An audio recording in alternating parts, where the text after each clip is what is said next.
अयोध्या में राम मंदिर के प्रथम तल के जो प्राण प्रतिष्ठा है उससे पहले जो अनुष्ठान चल रहा है उसमें भगवान के लिए बड़ा दान आया है और बड़ा दान आभूषणों का है, उनकी साज सज्जा का है कि वो कौन से हीरे के आभूषण पहनेंगे, जवाहरात क्या होंगे, उनके सिर पर मुकुट कैसा होगा।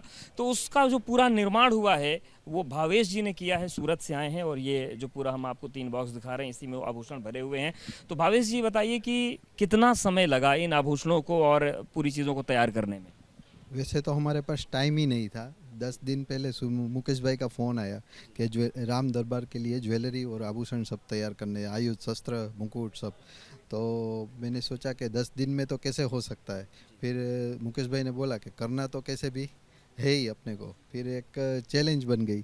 तो एक बार जयपुर गया, एक बार अयोध्या आया, सब माप साइज सब लेके, सब ये करवाने वाले तो वैसे ही राम ही है हमारे, बस वैसे ही के उसके हिसाब से सब ज्वेलरी हम अगर माप की बात करें तो क्या भगवान राम का माप क्या नापा आपने, सीता जी, लक्ष्मण, हनुमान? तो हमारे ज्वेलरी में जैसे बनता है कि गले का है, कुंडल का है, कान का, हाथ का, सब ज्वेलरी जैसे माप लेते उसी हिसाब से हमने माप लिया। तो लगभग कितने सोने चांदी हीरे का प्रयोग किया आपने? बस वैसे तो आपको बताया नवड़िया जी ने, वैसे ही सब। तो यानी कि जो जितने आभूषण हैं ये पूरे 10 दिन में तैयार कर दिया आपने? 10 दिन पूरे ही लगे।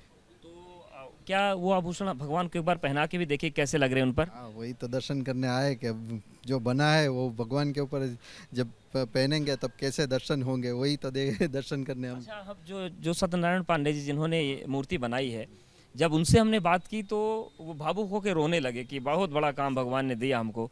तो आपके अंदर ये भावुकता है कि आपको आभूषण बनाने का काम मिला? हाँ, वो तो है ही कि पूरे जीवन का एक मौका मिला है कि जो राम दरबार जो सजने जा रहा है उसमें हमारा भी कुछ ना कुछ मेहनत योगदान रहेगा। और हाँ, आपकी भी भावुकता दिख रही है। हो रही। जी। तो जब भगवान को अपने आभूषणों से सजा हुआ देखेंगे आप तो कैसा लगेगा उस वक्त, तो आप सोच पा रहे हैं? वो तो कल्पना भी नहीं कर सकते अभी तो। परिवार में कैसी खुशी है आपको इतना बड़ा काम मिला? अरे एकदम सब। सूरत में तो क्या है कि जहाँ भी जब बात करेंगे तो याद होगा कि भाई ये हमारे हाथ से कुछ ना कुछ योगदान मिला।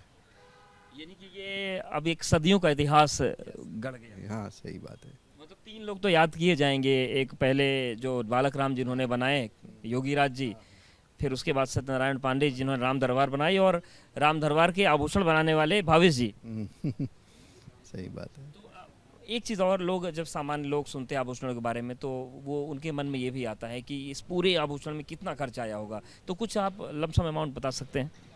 खर्च तो वैसे तो ज्वेलरी सिल्वर भी इतना लगा है, गोल्ड भी लगा है, डायमंड भी लगे हैं, तो उसका तो अभी कोई। कुल मिलाकर फिर भी कितने करोड़ रुपए लगभग? वो तो सब डायमंड का अलग लगेगा वो सब। तो फिर सारा जोड़ के थोड़ा थोड़ा वो तो अभी कैलकुलेशन ही नहीं, क्योंकि 100 करोड़ मान सकते हैं। उसका तो टाइम ही नहीं मिला है अभी कैलकुलेशन करने का। फिर भी आपको बड़ा अनुभव है। जो मिला है वो बनाया।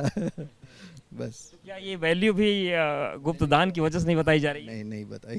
तो देखिए ऐसे ऐसे भी पुरुषार्थ वाले लोग हैं कि इतना बड़ा दान किया है। और आप अंदाज़ा लगाइए कि जब इतनी बड़ी संख्या में हीरों का प्रयोग हुआ हो, सोने चांदी का प्रयोग हुआ, तो सामान्य तौर से आप भी अंदाज़ा लगा सकते हैं कि कितनी बड़ी रकम का तोहफा भगवान राम और उनके दरबार के लिए आया है और यही राम दरबार की शोभा बढ़ाएगा। सुनील पांडे के साथ अवधेश, एबीपी न्यूज़, अयोध्या।